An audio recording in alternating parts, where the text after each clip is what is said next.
नमस्कार, आप देख रहे हैं वीके न्यूज और मैं हूं आपके साथ मयंक गौर। भारत रक्षा के क्षेत्र में तीनों सेनाओं को मजबूत बनाने का हर वो प्रयास कर रहा है जिस प्रयास से दुश्मन को मैदानी जंग में धूल चटाई जा सके। भारत लगातार सैन्य शक्ति में इजाफा कर रहा है। पिछले दिनों वीके न्यूज ने आपको ये जानकारी दी थी कि जल सेना के बेड़े में आधुनिक युद्धपोतों समेत अंडर वाटर स्वार्म ड्रोन्स को शामिल किए जाने की कवायद चल रही है।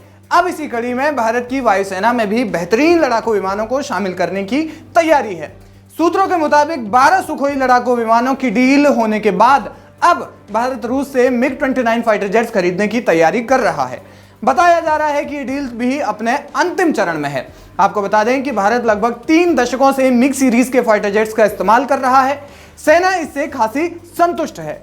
मिग सीरीज के विमानों की मदद से भारत ने कई अहम मिशन फतेह किए हैं। यही कारण है कि भारत रूस से एक बार फिर मिग-29 खरीदने वाला है। अब इस खरीद में भी एक नई बात यह है कि भारत रूस से मिग-29 की सिर्फ बॉडी खरीदेगा और फिर भारत में उसे असेंबल करेगा। उस पर रडार सिस्टम, मिसाइल्स और अन्य मारक उपकरण लगाए जाएंगे ताकि इसकी शक्ति के बारे में दुश्मन अंदाजा न लगा सके।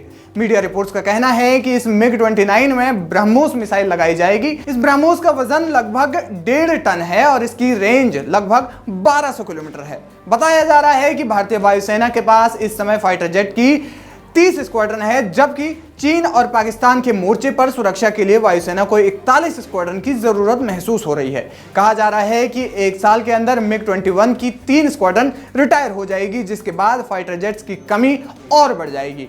इसी कमी को पूरा करने के लिए भारत फाइटर जेट्स की संख्या में इजाफा करना चाहता है ताकि दोनों दुश्मन देशों को हर मोर्चे पर कड़ी टक्कर दी जा सके। अब इसके अलावा भारतीय वायुसेना LOC यानी भारत पाकिस्तान बॉर्डर और LAC यानी भारत चीन बॉर्डर पर प्रचंड लाइट कॉम्बैट हेलीकॉप्टर को तैनात करेगी। इसके लिए हिंदुस्तान एरोनॉटिक्स लिमिटेड को जल्द ही ऑर्डर्स दिए जाएंगे। भारत HAL से 156 प्रचंड लाइट कॉम्बैट हेलीकॉप्टर्स खरीदेगी। बताया जा रहा है कि इनमें से 66 वायुसेना और 90 थल सेना के पास होंगे। आपको बता दें कि प्रचंड दुनिया का एकमात्र फाइटर हेलीकॉप्टर है जो 5000 मीटर की ऊंचाई पर उतर भी सकता है और उड़ान भी भर सकता है। यह हेलीकॉप्टर अत्यधिक विषम परिस्थिति वाले इलाकों के लिए सबसे बेहतर उभर कर सामने आया है। इसीलिए दोनों सेनाओं को इसकी जरूरत महसूस हो रही है। अब जैसे ही इन दोनों डील्स पर मोहर लगेगी और ये लड़ाकू विमान भारतीय सेना के बेड़े में शामिल किए जाएंगे, वैसे ही भारत की शक्ति कई गुना तक बढ़ जाएगी। वीके न्यूज, राष्ट्र के नाम।